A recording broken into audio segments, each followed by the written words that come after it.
Building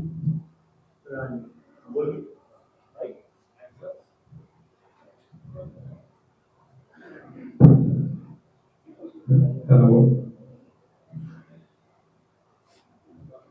जी जरूर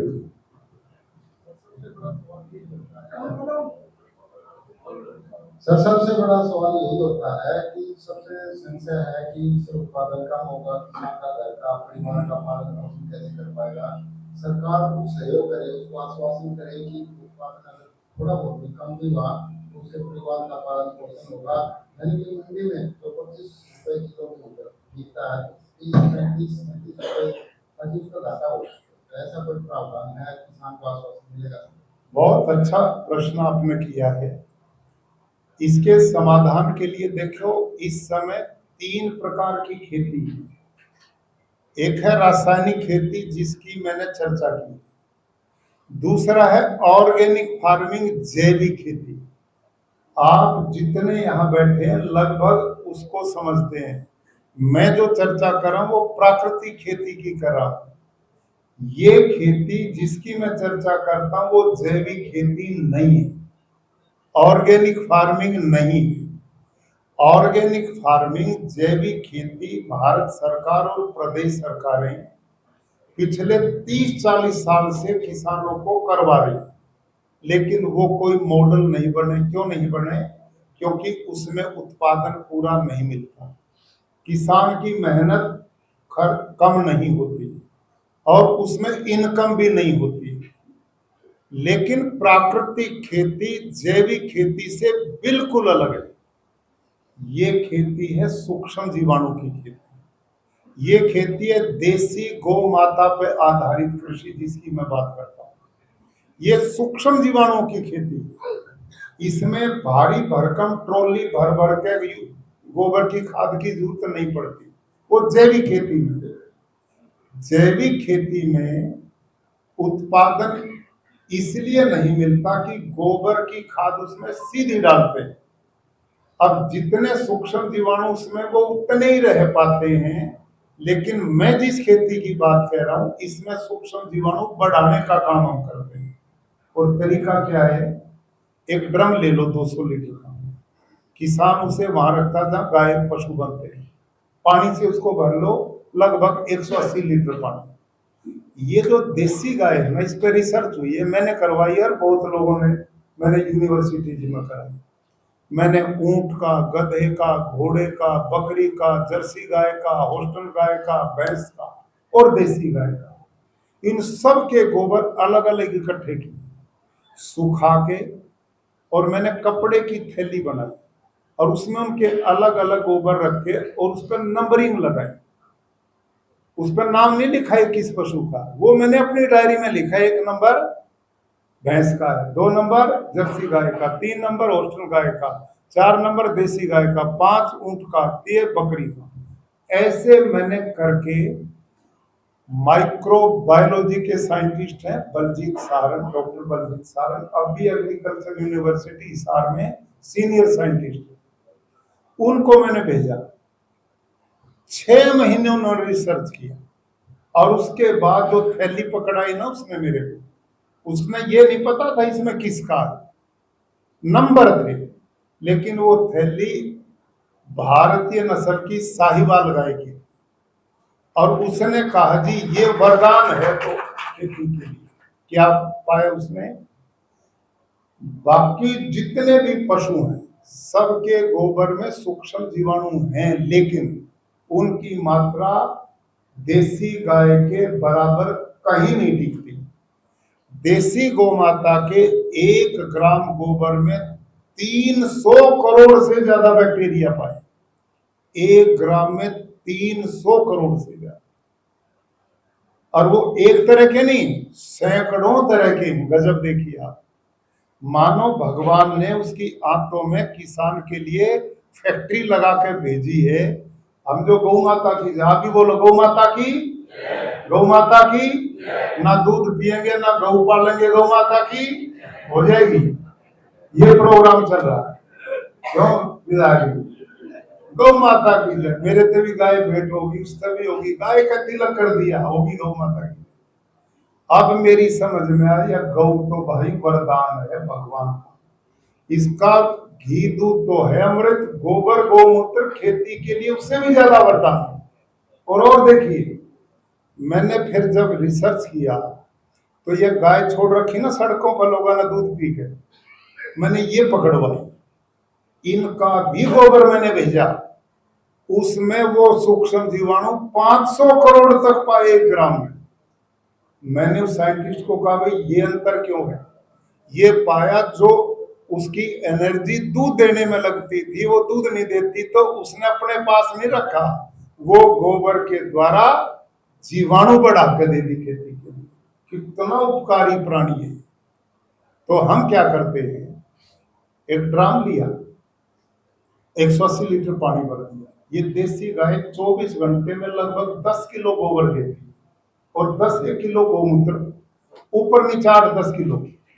अब ये गोमूत्र और गोबर घोल के ड्रम में डाल दो और 1.5 से 2 किलो गुड़, पुराना धुराना कैसा भी, और 1.5 से 2 किलो किसी भी दाल का बेसन, और 1-2 मुट्ठी मिट्टी किसी बड़े पेड़ के नीचे की। अब आप कहोगे खेत की मिट्टी क्यों नहीं, बड़े पेड़ की क्यों? खेत की मिट्टी में तो बचा ही कुछ नहीं, वो तो खत्म हो चुकी है, बंजर। पेड़ के नीचे यूरिया डीएपी किसी ने डाला है तो वहां सूक्ष्म जीवाणु का मिट्टी में बनना, इसलिए वो ले। अब इसका विज्ञान देखो, आपको समझ में आएगा। देसी गाय का 1 ग्राम गोबर में 300 करोड़ कम से कम जीवाणु, तो 10 किलो में कितने होंगे जी? 30 लाख करोड़, 30 लाख करोड़ जीवाणु है और सैकड़ों तरह के। अब क्या है ड्रम में? अब ये जो दाल का बेसन दिया ना, ये है प्रोटीन, हम भी खाते भी नहीं दालें, इसलिए तो उन सूक्ष्म जीवाणुओं को खाने को ये प्रोटीन मिल गया दाल का, वो बलवान और स्वस्थ होंगे। और गुड़ दिया तो उससे मल्टीप्लाई होंगे। और वो जो मिट्टी डाली थी उसके सूक्ष्म जीवाणु में इनमें जामुन लगेगा, आपस में कल्चर बनेगा और ये मिलकर फिर आपस में बढ़ने शुरू होते हैं। कितने बढ़ते हैं? वही साइंटिस्ट ने रिसर्च किया कि इस घोल में जो ये बनाते हैं चारों चीजों का, इसमें हर 20 मिनट में सूक्ष्म जीवाणु डबल होते हैं, डबल, यानी 30 लाख करोड़। अगले 20 मिनट में कितने होंगे बोलो? 60 लाख। अगले 20 मिनट में 120, और कब तक? 72 घंटे तक बढ़ेंगे। अब कोई गिनती कर सकता है इनकी? ये है जान खेती की सूक्ष्म जीवाणु। इनमें ऐसे सूक्ष्म जीवाणु, ये आकाश में नाइट्रोजन है 78.5% नाइट्रोजन हवा। इस गौ माता के पेट से निकले सूक्ष्म जीवाणुओं में ऐसे सूक्ष्म जीवाणु हैं जो आकाश के नाइट्रोजन को खींचते हैं और भोजन बना के पौधे की जड़ को देते हैं। पौधा, ध्यान करो, धरती से तो 1.5 से 2% लेता है, बाकी हवा और धूप से लेता है, सूर्य की रोशनी से। और इसका उदाहरण आपने पुलों के ऊपर या पुराने जो मकान पड़े हुए सेठों के, उन पर पेड़ जमे देखे कि नहीं? बोलो जी। बड़ पीपल जम रहे ना, बताओ ना, यूरिया कौन दे, पानी कौन देता है, डीएपी कौन दे? वह धरती है नहीं, ये जो कंक्रीट के पुल बना रहे इन पे भी जम रहे हैं। समझ में आई ना? तो धरती नहीं, वो तो सारा हवा से और धूप से ही तो ले रहा। तो ये बहुत बड़ा षड्यंत्र हुआ। ये दूसरा विश्व युद्ध हुआ, उसके बाद जितना बम बारूद उन लोगों का बच गया, मैं सारा यूरिया डीएपी बनाकर मैं बेच दिया। और ये अभियान इस रूप में चला। आज 60 के दशक पहले दुनिया में बसे हजारों साल हो गए, पहले यूरिया था ही किसी देश में? कहीं दुनिया में डीएपी था तो भी तो दुनिया रोटी खावती और स्वादिष्ट भोजन होता। हरित क्रांति से अनाज बढ़ाई से नो डाउट बढ़ा है, लेकिन उसके दुष्परिणाम कितने हो गए। और अब तो यूएनओ की रिपोर्ट आई है 10% उत्पादन रासायनिक खेती से घट चुका और ये घटता ही जाएगा। हमारे घर में रसोई किचन है कि नहीं सबके? बोलो जी, है। अच्छा, समझना ध्यान से, रसोई में रोटी बनाने का सारा सामान है, चावल भी है, आटा भी है, दाल भी है, नमक भी है, चीनी भी है, गैस, सब कुछ है। रोटी बनाने वाला ना हो तो रोटी बनकर अपने आप बाहर आ जाएगी क्या? बोलो जी। और सामान तो सारा है रोटी बनाने का, लेकिन बनाने वाला नहीं है तो रोटी सामान होते भी नहीं बनेगी। समझ में आ गई इतनी बात? बोलो भाई, कमजोर विद्यार्थी हो। मैं तो बालक पढ़ाता रहा, सारी जिंदगी मेरी क्लास चलती है, मजा होगा आपको इस बात। समझ में आई ये बात? अब समझो ध्यान से, इस बात को ध्यान से समझोगे। उसमें कहली आ रही मेरी तरफ एक, उसमें कुछ नहीं, बिजूरी आ रहा। हाँ, अगली बात, ये जो धरती है ना, ये पौधों की रसोई है, किचन है। और इस धरती माता में phosphor, zinc, potash, magnesium, iron, copper आदि सारे खनिज हैं, लेकिन वो खनिज जड़वत हैं, गांठ बना के पड़े हैं, अपने आप पौधे का भोजन वो नहीं बनते। कैसे नहीं बनते? जैसे रसोई में आटा जड़वत है, रसोई में दाल है जड़वत है, चावल है जड़वत, अपने आप भोजन नहीं बनता। ऐसे ही धरती के या रसोई है पौधे की धरती मां, और इसमें सारे तत्व हैं, लेकिन उन तत्वों को तोड़ना, उनको खा के पचा के भोजन पौधे का बना के देते हैं सूक्ष्म जीवाणु, केचुआ, मित्र कीट, और वह सारे मार दिए। रोटी बनाने वाले ना मार दोगे तो पलोर कहां तक खाओगे? समझ में आ गई बात? इस धरती के समस्त सूक्ष्म जीवाणु यूरिया, डीएपी, जंतुनाशक में मार दिए।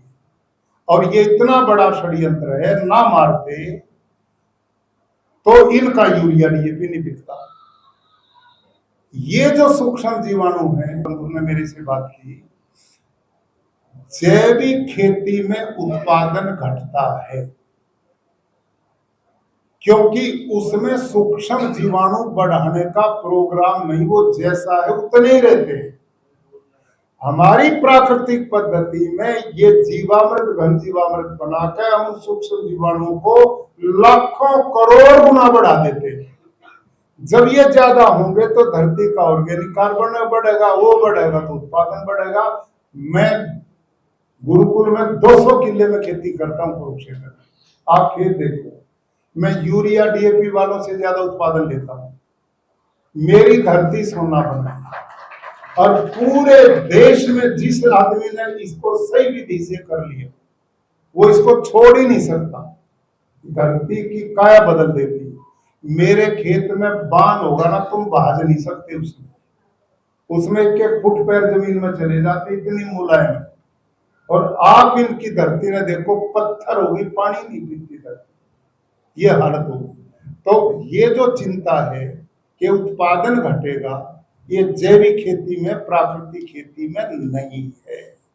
प्राकृतिक खेती में उत्पादन नहीं होगा, और जो थोड़ा बहुत शुरू में करने में दिक्कत आएगी, तो उसके लिए जो राष्ट्रीय प्राकृतिक कृषि मिशन बना दिया प्रधानमंत्री जी ने, उसमें ऐसा प्रावधान है जिसमें 10-12 हजार रुपए हेक्टेयर या एकड़, वो मेरे को थोड़ा ध्यान नहीं है, इतना सरकार देती है 2-3 साल तक सहयोग देती है।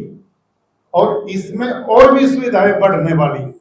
ये जो सामान बनाना है जीवामृत, इसकी भी विधि सिखाती है और ट्रेनिंग भी फ्री देते हैं। ऐसा मेरा निवेदन है।